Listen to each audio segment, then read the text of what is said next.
मी काल दिल्लीवरून आलो. दिल्लीवरून आल्यानंतर आमचे पवार म्हणून एक मित्र होते.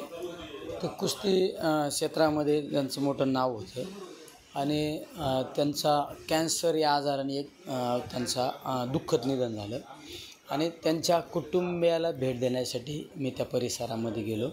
त्यानंतर आमचा एक राष्ट्रवादी पक्षाचे पदाधिकारी प्रवीण धनवे म्हणून एक आमचा कार्यकर्ता होता. त्यांच्या घरी गेल्यानंतर ज्यावेळेस त्यांच्या घरापासून आम्ही त्यावेळेस त्या परिसरामध्ये चाललो होतो, त्यावेळेस एक आता आपण समाजकार्यामध्ये काम करणारे माणसं कुणी पण गाडीला हात केला तर आपण थांबतो.